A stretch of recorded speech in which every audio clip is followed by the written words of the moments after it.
it's a horrible situation for the insured. And I see people all the time that have been long-term clients of the insurance company that are getting denied. I had one that I met an appraiser on last week. Okay. Hey, Dan, and who called you? Who do you think's called you more? The homeowner or the roofing contractors? So we get a lot of referrals from roofing contractors, but the contractor is not allowed to invoke the appraisal. They're the ones who are familiar with the claim, and they know whether it should have been paid for or not. They've got a lot of experience. They do it day in and day out. And they look at it and they're just baffled at why it's not paid. And it said in Texas, 1.3% of claims went to appraisal. How many? 1.3%. Wow. So I'm anxious to see the next report, because I have to think it's I don't know if it's doubled, but it's gone up significantly, because I'm getting more and more calls. Just people are frustrated with the insurance companies that are denying these claims. I think with RCAT, the camaraderie between all the members, the events, the networking, all the knowledge that they share, or like we share with each other, I think it's incredible. And I think that's one of the best things that I like about RCAT too. I predict we're going to see more and more higher deductibles. We're going to see more effectively, it's going to be ACV policies, where these scheduled loss payments are going to be where, if the roof is over 10 years old or 15 years old or whatever the number is in the policy, where it's going to be ACV.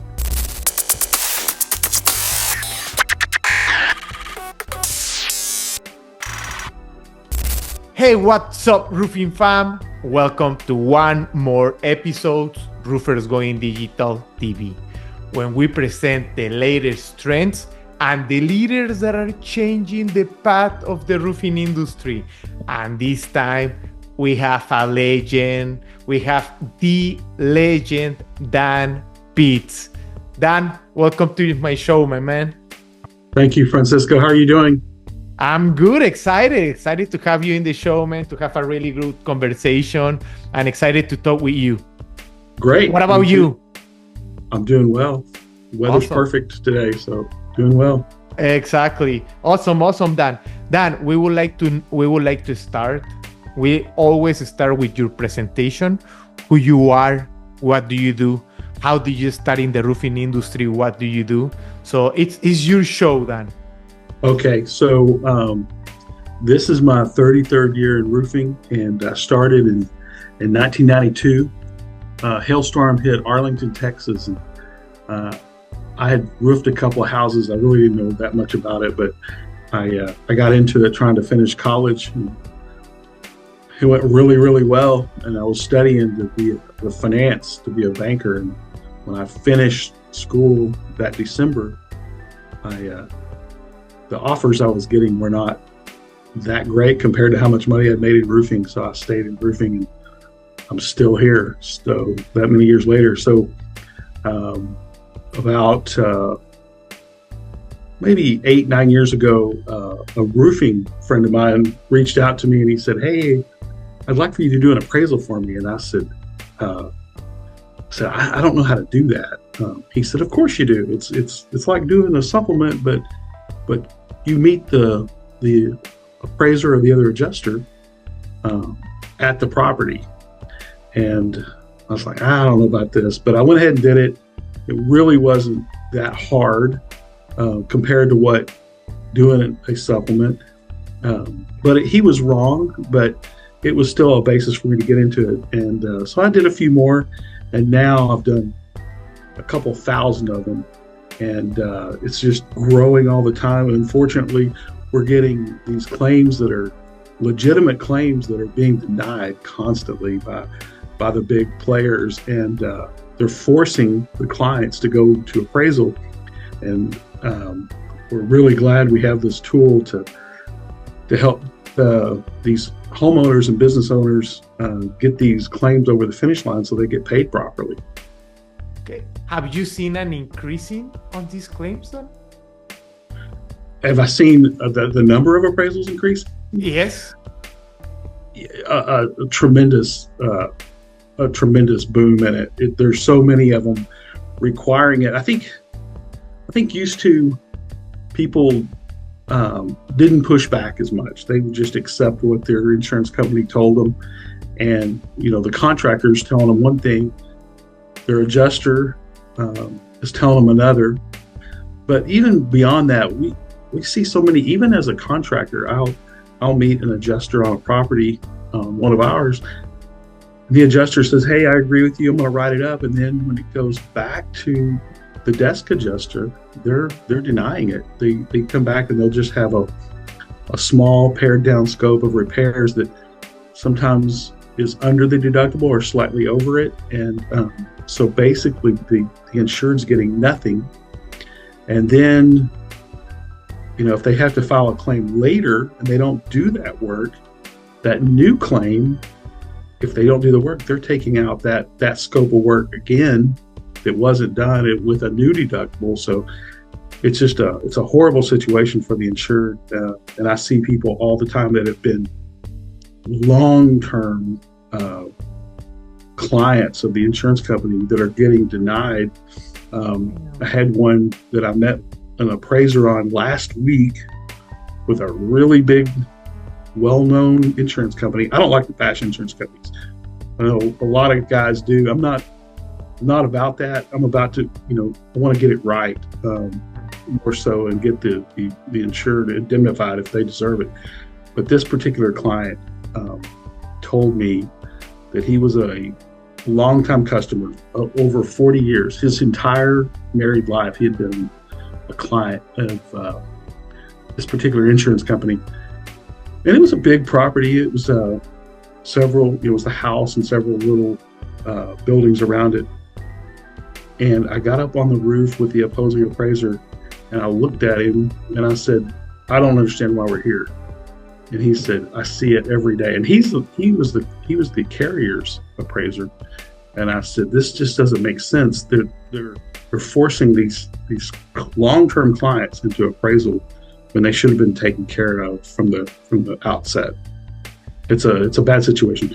Fortunately, we have that option. You can either, when that happens, you can either accept it and wait for another storm, or you can hire a public adjuster. Sometimes that's an option, or you can go straight to an attorney, or you can go to appraisal.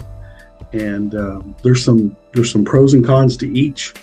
Appraisal is a good tool for a lot of things, but sometimes you have to go the extra step with an attorney or a public adjuster that is not really suited for appraisal. But we can handle a lot of it and take the workload off of those higher level problems. So. Okay.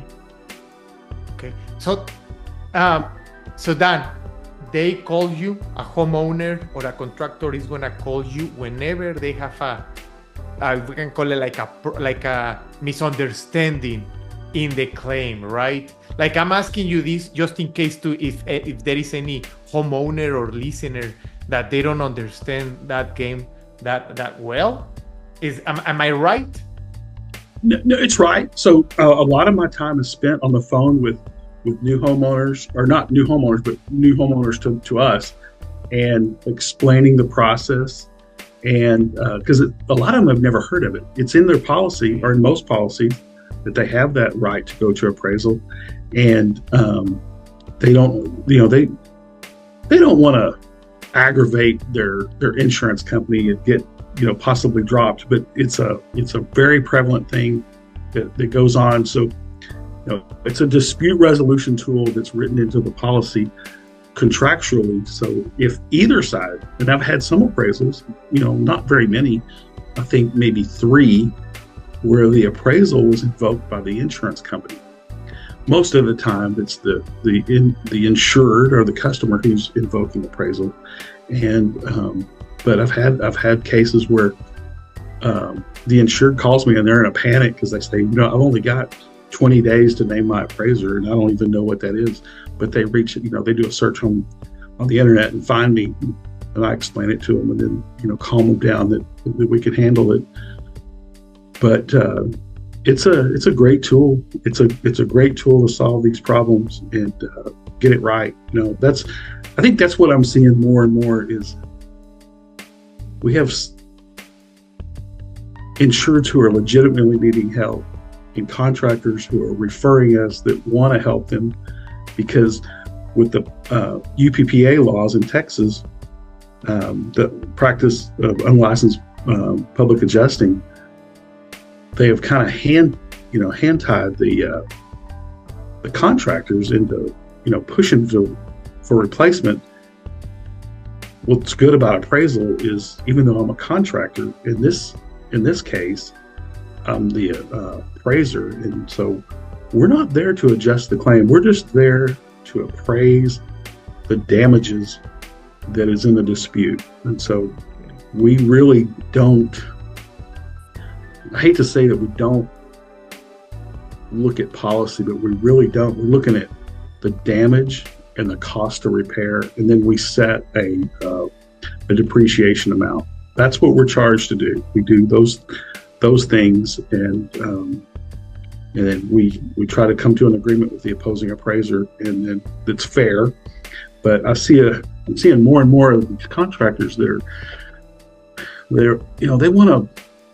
they may or may not have a fair claim already, but they want to boost it up and try to get more things. And we all know as contractors that a lot of claims are written bare bones, and they manipulate line items with substitute pricing, and so we can overcome those things. But sometimes it's not worth, the juice isn't worth the squeeze. But most of the ones we do, we're there to help the insured get properly indemnified and not grossly overcharge the carrier, because we all need these insurance companies, and I get aggravated when I read these blogs where people are bashing the insurance companies. These insurance companies aren't here paying out. None of us are here doing this business. So we don't want to be the ones contributing to killing the golden goose, but we do want to help insureds get properly indemnified for their losses.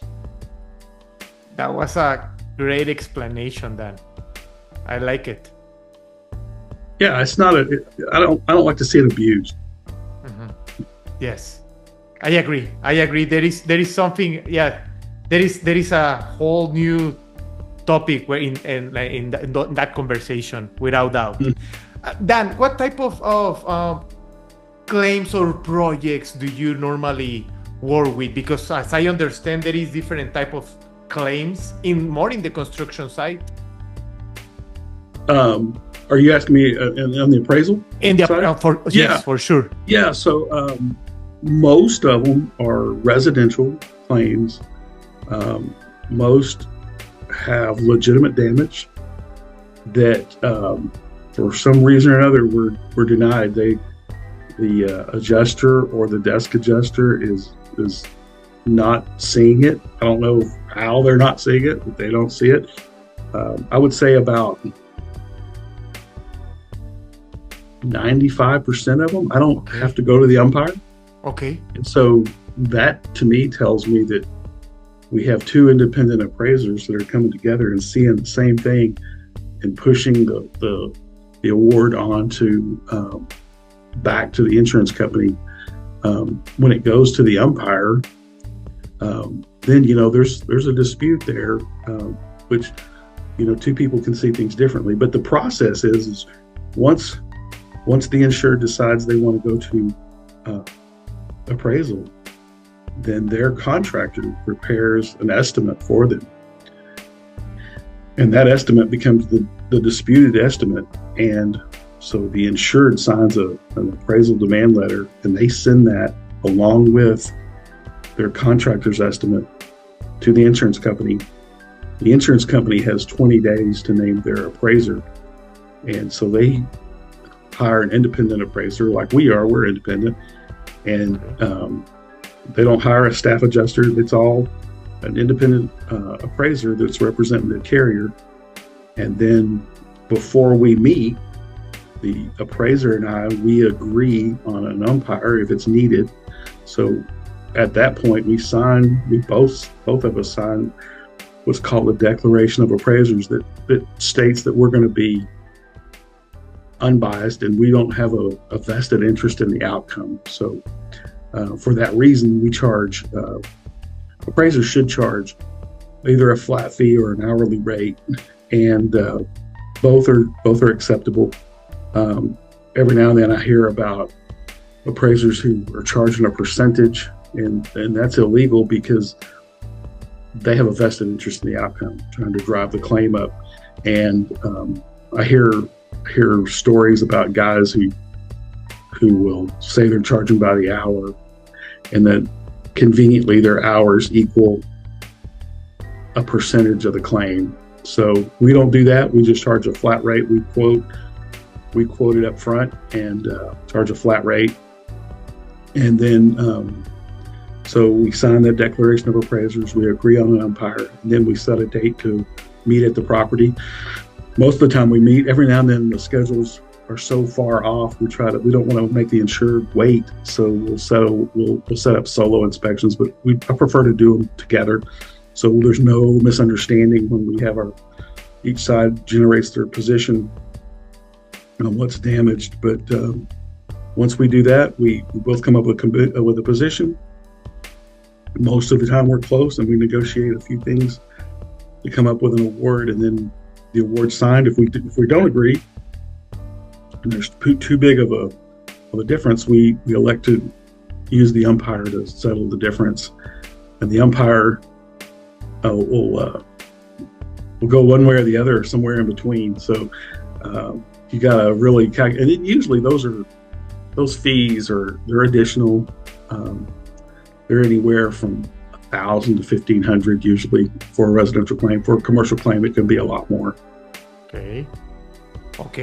Hey Dan, and who do you think calls you more, the homeowner or the roofing contractors? So we get a lot of referrals from roofing contractors, but the contractor is not allowed to invoke the appraisal. They're the ones who are familiar with the claim, and they know whether it should have been paid for or not. They've got a lot of experience. They do it day in and day out, and they look at it and they're just baffled at why it's not paid. So they advise the insured that it's an option. They give them the options that they have: attorney or public adjuster or appraisal. And then they either call us, and we call them. Most of the time the insured will call us or email us and say, kind of go over the process with me. What's it going to cost? How long is it going to take? So most appraisals, we shoot to get them done within 60 days. Sometimes that's not feasible. We'll have bad weather, or something happens where we can't go out to the site and meet the other appraiser, and it kind of domino effect, because we try to schedule as many as we can, but we have to reschedule, and if it happens again, we got to reschedule. But we try to get them done within 60 days. The insurance company, once they receive the demand letter, they have 20 days to name their appraisal. So that only gives us 40 days after the appraiser's named to get the entire process done.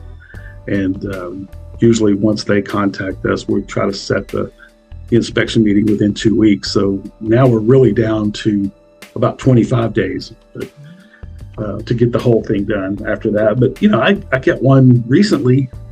I'm in Fort Worth, so I do a lot of DFW. I do some in Austin. We do a few in Houston. We do quite a few in East Texas. East Texas has gotten hit hard this past year. But I had one in Austin where they sent it to me, and we got the whole thing done in 4 days, which was, I couldn't believe it. I was like, I've never done that fast. That was a good one. Yeah, the insured was super happy. And but it just, everything fell into place where they sent in the demand letter, they named the appraiser like the next day, and we got it done amazingly quick. So that's unusual. Nice. Usually around 60, but it's normal. Okay. So Dan, I'm learning a lot, by the way. This is great information, and I bet there is a lot of people that doesn't know about this because this is not common knowledge that people is talking about like this. Don't you think? It's becoming more common. There was a report that came out recently that tracked claims from 2023, and it said in Texas 1.3% of claims went to appraisal. How many? 1.3%. Wow. So I'm anxious to see the next report because I have to think it's I don't know if it's doubled, but it's gone up significantly because I'm getting more and more calls. Just people are frustrated with the insurance companies that are denying these claims that are legitimate. You know, I'll look at the storm history for 3 years, and I just say, you know, is it possible that there's been hail consistent with what would cause hail damage? And I look at that, and you know, I see a whole list of them. I'll see 4 or 5 storms that each one is possible. You know, people refer to hailstorms as how big was it? Well, that's one component, but another component is how dense was it? What was the frequency? What was the wind speed? There's a lot of things that go into hail damage, but you know, you can't always tell by the size of it, but it's still one indicator. You'll see, you know, 1.5 inches, 1.25 inches, 2-inch hail hit that home, and then you go there and you see it and it's consistent with that, but it was denied. Doesn't make any sense. You know, we look at everything. We look at the gutters, the screens, the fence. We want the collateral damage on all the other items to support the damage on the shingles. So you know, and so a lot of things affect that. The age of the roof, whether it's class 4 or you know, class 1. The age has a lot to do with it. You know, the older it is, the more damage it's going to get. If it's 2 layers, it gets damaged easier. If it's 1 layer, it's not as much damage. But or if it's class 4, it doesn't, you know, withholds a lot more damage. Okay. But there's a lot of parameters. I see customers, they get real frustrated. They'll point at the houses around their house. That one's replaced. That one's replaced. That one. I say, well, how old is your roof? And they say, well, it's 3 years old. Well, that's probably why they couldn't see it. It's because it's so new that it didn't show the damage as much as maybe, you know, a 10 or 12-year-old roof. Oh yeah, for sure. Damn, that's Dan. What's the craziest things that you have seen in the out there related with the storms or cases? I've seen all kind of things. Like one of the things I keep seeing lately is I see a lot of claims where they have solar panels, and I've seen them where the roof looks old. I mean, it'll look 30 years old, but the solar panels are 1 or 2 years old, and I can't believe a solar contractor would put on panels on such an old roof. That's just not really doing the customer any favors. And then a claim is filed, and the adjuster says, well, the solar panels protected the roof, and we're only going to do what's around that's open, you know, just crazy stuff like that. But it's a combination, you know, that the homeowner should have never allowed somebody to put solar panels on a roof, on an old roof. But some people don't know any better. You know, they go with what a salesperson's told them is normal, but it's a bad situation. Other things I've seen are really bad damage, and these always make me laugh. I'll see the adjuster's report. It'll say remove and replace 23 shingles, and then you go there. So you say, okay, which 23 are they talking about? And you start marking up. You mark off your test square area, and you're getting 10 plus hits per side, and you think, you know, you're getting way more than 22. thankfully they're doing it because it opens up coverage, but it's really weird. I think you've got clear damage on the vents, and then you've got clear damage on top of the chimney, you've got clear damage on the fence, the gutters, but 22 shingles. So yeah, I mean, it's wild. It wild is out there. It is, but the insurance companies are pushing back because I think for so long the roofers have been pushing them so hard to replace roofs that probably should have been replaced. I'm sure that happens. Yeah, exactly. And it's it's hurting everybody. But the ones I go on, it happens, but I rarely see it where it shouldn't have been paid for. Most of the contractors are pretty savvy, and I don't. Okay. If I get a couple from them, I either want to go have lunch with them and talk to them. Let's talk about hail damage and reset, or I'll quit taking them from them because I don't want to waste my time going out there and they don't want to waste the money, and waste the client's money because that makes them look dumb to their client too. Nice. Yeah. Hey Dan, you should do a class about this to all my partners, to all my, like this one, we are gonna publish it on like as a podcast on YouTube. But probably we should do a class with all the partners in Roofers Going Digital, because this information can help a lot of people. Sure. Yeah, I think that'd be good. I've done a few where I've gone to sales meetings for the contractors that are referring us, and I want to make sure that we all are on the same page and we're not getting people riled up to go to appraisal that shouldn't have gone. But it happens. I get them every now and then, but it's rare. Yes. Hey Dan, okay, you have been in the industry for years. Too long, yeah. What makes ClaimRef different in the market? Okay, that's a great question. What makes us better is, in my opinion, is we have we operate it through a CRM, and that's not so much unusual. But I have someone that bird dogs every claim every day. We have a running list. She watches it closely, and then she responds to the insured as well as the contractor, and we try to keep pushing those claims through. A lot of times we get, the opposing appraiser is they take a while to get their position to us, but we really push and we try to set up that expectation when we meet. I don't want to come across as a jerk or crass, but I said, when can I expect your position? So I make a note. It's today's May 20th, and you can. I'll have you within 2 weeks, and so you just kind of confirm. Okay, so somewhere the first week of June, can I? And then if we don't have it, then we reach out, and then we keep bugging them then, because they're the ones that told us that they'll have it. But every now and then we'll have guys that drag it out to 30 days or 40 days. And like, come on, we gotta get this wrapped up. But I think that's what makes us different is we really watch it on the back end hard.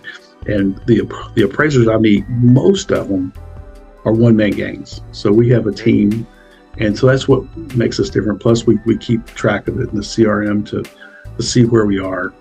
And I think the experience. I was gonna say that. Yeah. We know we know what's reasonable.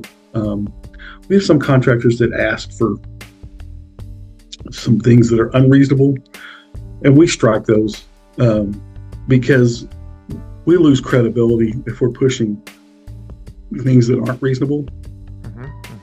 I think that's the biggest thing. Is as long as the contractor is pushing for things that are fair and reasonable, then it should fly. It's when they're adding residential supervision plus O&P plus labor hours to roof load. I get it. Xactimate says that this is the price for a square to be loaded on the roof. Well, there is also a market out there, And there are people that don't charge extra for that.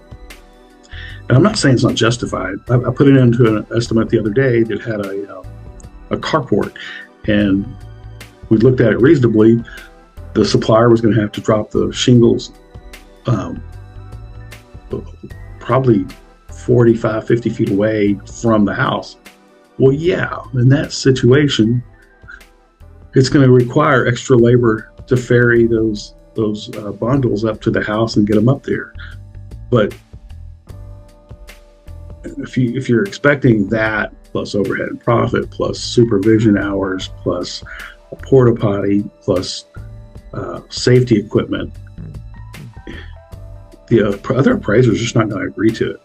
And then if it goes to the umpire is going to look at me like I'm on drugs. So we don't even ask for that. We present fair positions, fair estimates that we believe are owed or justified for that contractor, or it's really for the insured, but they're going to have to pay that contractor something fair market value to get that work done.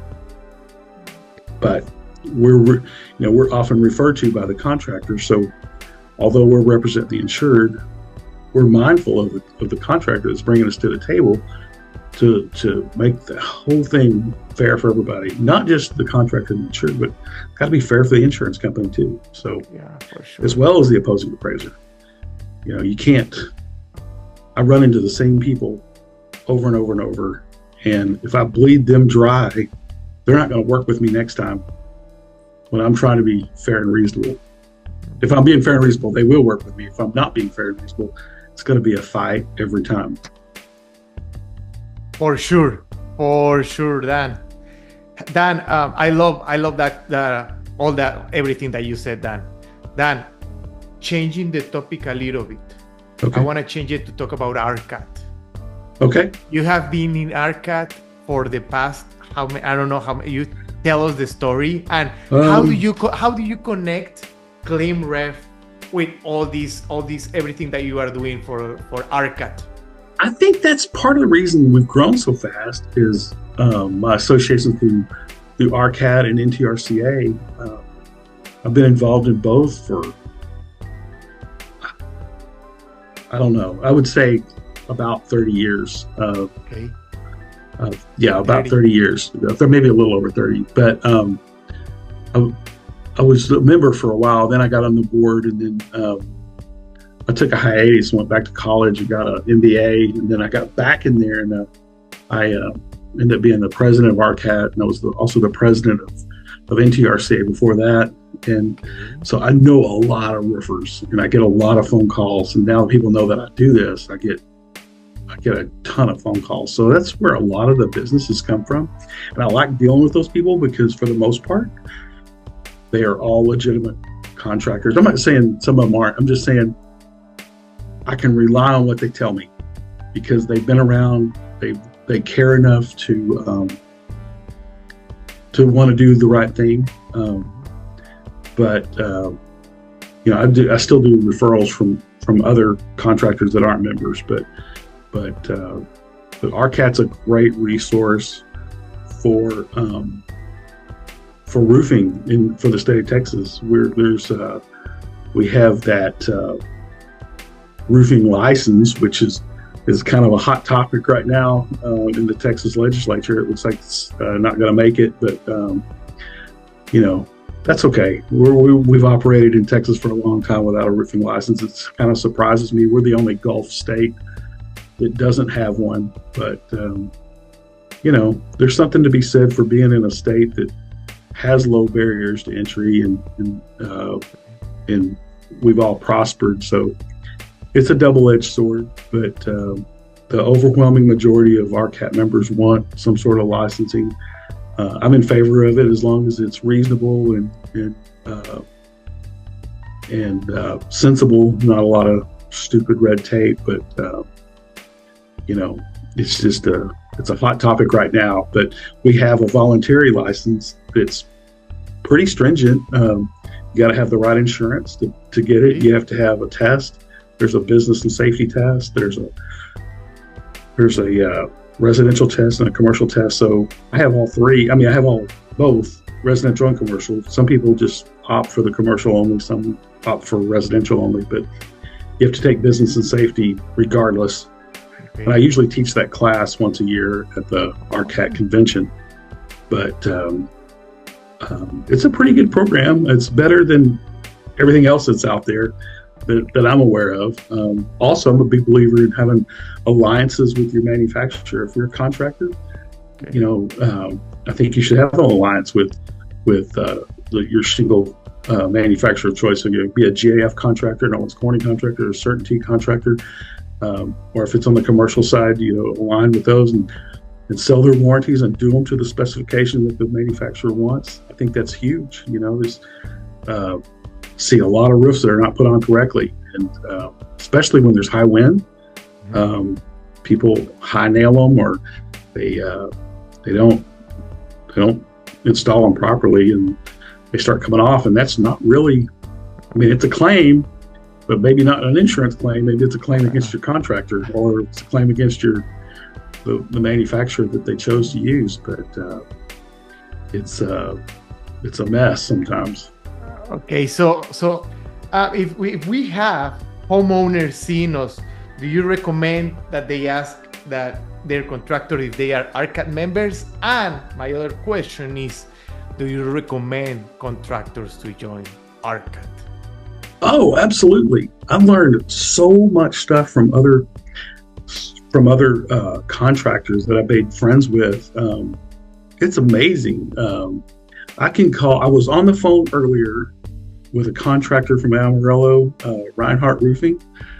Chris Reinhardt and I, we talk once every couple of weeks. He'll ask me a question about something down here, or I'll talk to him. He's a great resource. Paul Ramon is a good resource for me. And so I call those folks, and if I've got a question about tile, I call Paul, say, hey man, what's up with this? And whether it's as a contractor or as an appraiser, we had one recently where I was working on one. And I say, man, this particular town, they haven't adopted this code. Is that right? And he's like, yeah, they haven't adopted it, so it's not enforced. And like, oh my gosh, this is going to mess up my position. But I had to comply. But he gave me great advice, and I love that.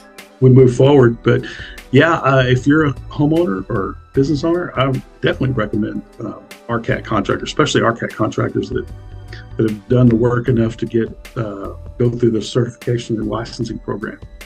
Mm-hmm. Yeah, I agree. I think with RCAT, the camaraderie between all the members, the events, the networking, all the knowledge that they share, or like we share with each other, I think it's incredible. And I think that's one of the best things that I like about RCAT too. Yeah, it's fun. We give each other a hard time because we're competitors, but we're supportive of each other. Exactly. This is the growth mindset. Like there is, I think I saw the other day 8,000 contractors in Dallas Fort Worth. Yeah, I don't know. I don't know if anybody knows the real number. I had a Dun & Bradstreet subscription for a while, and I was using it to market, and I downloaded Texas only, and it said 10,000. I was like, that's low. In Texas, in Texas. I was like, there's no way. Because I talked to someone at ABC Supply, and they said, oh, there's more than that, because there's so many in Dallas Fort Worth alone. But they go in and out of business, and they're hard to track. And, for sure. They're mowing grass one day and roofing the next, and you don't know. For sure. Dan, I have two more. My next question is, where do you see the industry is going in the next 10, 20 years? I predict we're going to see more and more higher deductibles. We're going to see more effectively, it's going to be ACV policies, where these scheduled loss payments are going to be where, if the roof is over 10 years old or 15 years old or whatever the number is in the policy, where it's going to be ACV. I think it's going to force roofers to sharpen their pencil and get more competitive and it's probably going to knock some people out of business that aren't doing much volume, because it's got to be profitable. But if you're not doing enough volume, you're not making as much money on it. I think it's going to force those people out of business. Okay, that's a big one. It's a huge one, because there is a lot of companies out there that are playing all the like they are focusing 100% on claims, on insurance. I see other contractors that they are deciding to go the other way, financing way. Yeah. What way should a contractor take in that case? I think, I made the mistake of trying to do everything. I did a lot of commercial, a lot of residential. And I talk to people now and they say, hey, when you talk to me about commercial roofing, I said, why do you want to do that? They said, I want to make more money. I said, well, if you want to make more money, why don't you sell more residential jobs? I stole this from an inbound marketing author, and his name escapes me, but I think he's exactly right. He said, don't be a spork, the spoon and fork combination. He said, be a fork or a spoon. Don't try to be both, because nobody likes a sport. Just get really good at something and stick with that. I still do residential, but most of my roofing money comes from commercial. I started off doing repairs. So I did repairs and then re-roofs, and we still do repairs, or we'll do restorations. And it's a great business. I think, and very little of that business on my end are claims. It's almost all privately negotiated stuff. Okay. It's, I would say maybe under 20%, maybe 15% are claims. Okay. Okay. So the recommendation is whatever you do, focus on that. Yeah, focus on that. Focus. So don't become a residential roofer, a commercial roofer, and an appraiser. Okay. Like I'm doing. Yeah. Okay. So I'm giving the advice to go specialize, but I don't do it. But I love this appraisal business. It just kind of fell into it, and I've been really good at it. I've got really good people helping me, and it's fun. It's fun to make the phone call to the insurer and say, hey, guess what? Done. We got you what you're asking. And they're like, are you serious? Because I think that there's a little doubt sometimes you go into it that it's like somebody else promising on the moon, and you give them the good news and they're really happy. Nice. Yes, for sure. Hey, Dan, okay, we are coming to the end of the show. Where can people find you and where can they connect with you? So claimref.com. So I started off, I bought roofref.com, and that's just too hard to say. So I found ClaimRef was available. So I changed it to ClaimRef. Nice. And you can go to ClaimRef and start the appraisal process. You can fill out the form, and we'll reach out to you and figure out if we'll evaluate it and take a look at it and see if appraisal is the best route. Sometimes it's not. Sometimes we take a look at it and say, yeah, you probably ought to really call a lawyer on this. And we've got a list of lawyers, and we try to get somebody that's convenient to you. But we go statewide. We focus on DFW, Houston, Austin, San Antonio. I just finished one in Abilene. So, but there's it's a great big state. So we try to schedule them to where if we're in Austin, we're there for a couple of days to do several of them, not just one. So we schedule those, but it's super busy, and it's just getting busier. So. Okay. So social media, you are on social media also. If people want to know more about appraisal and about ClaimRef, follow ClaimRef. ClaimRef. Yeah. So it's so like Facebook, Instagram, those things are out there too. So we're starting to push that with the help of you guys. You guys are the experts for that, and because for me to do that, I don't know what I'm doing with that.